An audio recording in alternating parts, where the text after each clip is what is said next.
this news flow. 10 points on the Nifty, all told, with about 5 minutes of market open behind us. Ashwini Agarwal is with us, founder and partner at Demeter Advisors. Ashwini, good to have you with us here. Thanks very much for your time. You've been sort of at the margin cautioning us a little bit, right? Markets perhaps getting a little too ahead of themselves, exuberant, narratives playing out. Well, that is what it is. And, we're still in the grips of a very strong bullish phase, Ashwini. What's the latest? How are you thinking about what markets do from here? And will we get that pause? We've not had a pause, right? January, we got just a fortnight, very short-lived pullback pause, and then the market just took off, made fresh highs. What's your sense? So, Prashant, absolutely right in that I have been a little cautious for a little while. And obviously, that's been very painful in terms of positioning for me. If I look back and see how this rally has been and how this rally has unfolded, I mean, a lot of the good news is fully priced in. The point, however, remains that there is a huge amount of retail money that keeps flowing in via mutual funds as well as directly. And there is not enough supply of paper for the time being. That tends to kind of push up the valuations and the global narrative as well. What I hear from my friends in the broking industry is that a lot of emerging market players have not been overweight on India, and that's been very painful. Whereas the China trade has kind of worked against most of these funds, so they are scrambling to catch up, as it were. And if you see the QIP of a PSU bank and how it was subscribed a couple of days ago, that kind of tells us that money is looking to go in where there is some modicum of value. So what I'm trying to say is this: that valuations are full, but money continues to pour in. So there's no telling, how strong it gets. My expectation continues to be that we should see a pullback, a meaningful pullback, and I'll tell you why I say so. I think the earnings environment is turning a little more challenging. December quarter was very good, 24-25% earnings growth if you take the entire universe of 3,500 odd companies that reported for the quarter ended December. But that came on a very weak margin trajectory in the base period. Going ahead, I think the base period becomes a little more supportive in terms of margin. So the year-on-year growth will probably be a little bit lesser.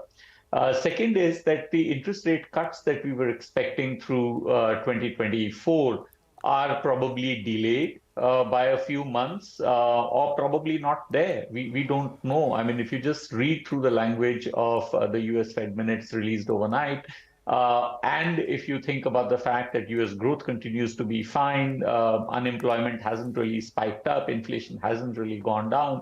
I mean, what tells us that rates are around the corner? So I think the environment going ahead on a fundamental basis is a little more challenging.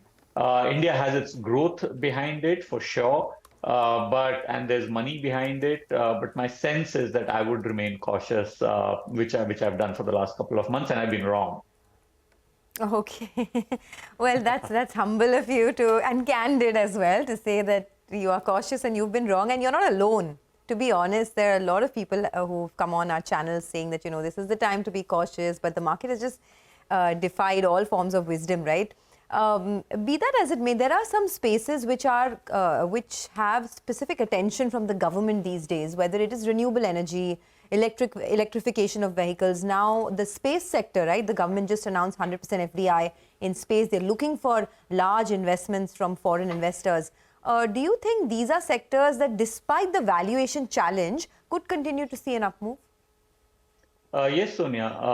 I mean, it's possible because, if you think about the three themes that the government is pushing very aggressively on, one is renewable energy, the second is defense, and the third is aerospace. And in defense and aerospace, it's not just for our domestic requirements, especially in defense. I think there is a very large export angle being pursued as well. So, the companies in this space might see significant opportunities From a listed market perspective, however, I worry that, a lot of the valuations are very, very rich. I mean, I was looking at a company yesterday, can't name it, but where, literally 1 or 2% of the revenues might be from defense. And, people are telling me, oh, you should buy the name because, this is a play on defense. So, the euphoria from a stock market perspective is quite strong. The other thing I would like to put out there is that at least historically over the last 2 decades, whenever there is government involved in as a buyer or as a major policy driver, there have been delays and there have been disputes. I hope they don't arise this time around, but it's a risk worth considering when investing in a very high multiple name. All right. Hi, Mr. Agarwal. Good morning and good to see you. When you said that you're expecting a meaningful correction, what could you quantify that? What would you quantify as a meaningful correction? It's very difficult to say. I would think that, given the tailwind that the economic growth has and the kind of center of attention India is at this point in time, I don't think one can expect anything more than, let's say, 2,000 points on a Nifty, if you ask me to be a guessing man. So 8 to 10% is what I would think at this point in time. But, the point is that very often, we get the direction right and we get the quantum wrong. So the scenario of why this correction will occur is still to unfold. And how that narrative builds from there is something that remains to be seen. So, I just think that looking at the history of the last 25, 30 years, which is, where I've been tracking India quite closely, we've seldom seen strength in the market, which is as long and as strong as what we've seen over the last 10 months or so. And a meaningful pullback would indicate at least 8 to 10% pullback. That's what I think at this point in time, led by the mid and small. Got it. If that happens, 8 to 10%, I've been keeping my SIPs going. I'll go for a little bit of a lump sum if in case that does happen. So we'll have to see how that goes. But the other question I wanted to ask you about this debate between the PSUs and the private sector banks. The PSU banks have made a lot of money, but the private sector banks are very, very well placed. At current, valuations at this juncture, what is your pick between the two? It's a balanced approach because the PSU banks at this point in time don't have the issue of asset quality that has been dogging them for the last I would say decade and a half or so, and they have very strong deposit growth, so they may be in a position to exploit the growth opportunities that are presenting themselves. But even in the private sector space, as you said, by and large, the stock price underperformance offers an opportunity from a medium to long term. I think the big one is HDFC Bank, and for due disclosure, I do own the name. So whatever I say has to be taken with that disclosure in mind. My sense, again, is that there has been a disappointment with the way the post-merger story has unfolded. But valuations are now getting to a point where it's quite compelling, though it might require a wait of 12 months or so before the numbers start to look a little more interesting from a credit deposit standpoint and a growth standpoint. So, it requires a little bit of patient investing. But if you were to look 3 years out from here, can you make a 15, 20% compounded annual return on the private banks? I think the answer is yes. On the public sector side, the momentum is behind you. Valuations are reasonable. But again, history tells us that PSU banks tend to, get caught up in NPL problems and so on and so forth. So I don't know how this story unfolds this time around. But it looks good for now. No, I take that point, Ashwini. By the way, the market slipped a little bit more. So we're down about 47, 48 points on the Nifty. Market breadth is also turned. I mean, it's too early to look at advanced decline and say anything definitive off it. But we got more. It's about 2:1 in favor of losers right now. Mid-cap index is down about 0.5%, and you got the small-cap indexes, which is down about 0.5% as well. And this is what I was saying in the morning. You need to assess, let the market tell you that what it wants to do. If it wants to negate yesterday just as a one-off, it has done so many times in the past, I mean, you'll get that signal from the market. I mean, 50, 60 points here and there will not change anything in the larger scheme of things. Ashwini, any idiosyncratic ideas that you may want to talk about? I'm not sure you want to talk about specific stocks, but you've had a few accidents along the way, and that sometimes open up opportunities.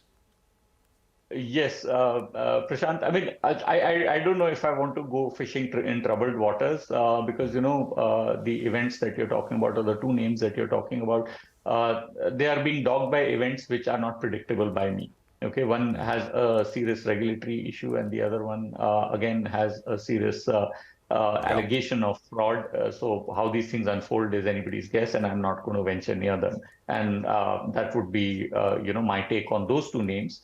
Having said that, I think in the bottom-up scenario, what I love to look at as a theme is where earnings have underperformed, and one can expect things to turn around with a 1 to 2 year perspective. So I think one of the big areas where value is starting to emerge is the base chemicals or the upstream chemicals space.